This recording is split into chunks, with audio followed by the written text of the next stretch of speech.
Mr. Chairman, sir, very eminent and capable people from both the sides have participated in the debate and made very valuable suggestions. The government has made a note of all those suggestions, and my colleague will give a detailed reply to all the points that have been raised. On my part, I would like to make a few observations on this vital bill having far reaching consequences. Almost all those who have participated in the debate expressed their faith and confidence in the democratic system which we have adopted for our country. It is a well known fact that ever since we attained independence, democracy has been extremely successful in this country. Still, there may be some shortcomings here and there.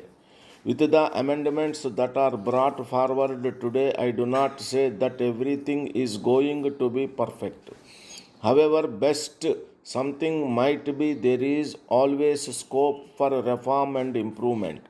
Let me say at the outset that this piece of legislation brought forward by this government is intended to strengthen this democratic system of our country from the grassroots. This bill, for the first time, addresses itself to major electoral reforms, the process of which has already been initiated by this government. It has been stated by some members that the opposition has not been taken into confidence by the government before bringing in this legislation. I do not understand what is meant by that. You are aware that there is no recognized opposition as per the rules. Despite that, I would like to say quite categorically each group was consulted and given an opportunity to put forth its point of view. We have consulted the opposition in a very fair and objective manner, and we have gained by the views they have expressed.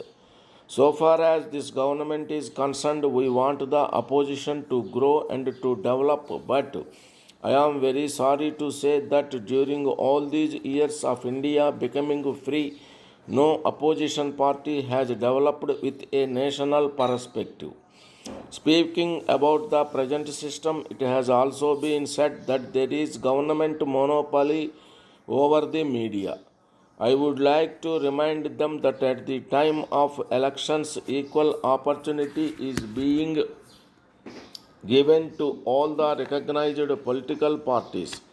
Guidelines have been laid down in this regard after a great deal of thought. If there are any violations, members are at liberty to raise them and they can be rest assured that their genuine grievances, if any, will receive the best possible attention. Criticizing the government, some members from the opposition have said that there is nothing worth mentioning in this bill. One major reform that is brought about through this bill is the reduction in the age of voting. It is not a remarkable decision that we have taken. We have taken this decision because we have complete faith in the youth of India. We feel that they are ready to participate fully in the functioning of the parliamentary democracy. It is on youth that the future of this country rests, and we are quite confident that this reduction in the age of voting will have a good impact on the social and economic policies of the country. Youth is really the force which can shape the destiny of the country. Now, I would like to talk about the state funding of elections. Funding of elections is practicable, but how far it will be able to eliminate the use of money power in elections. I, for one, believe that no amount of money can make anyone win an election.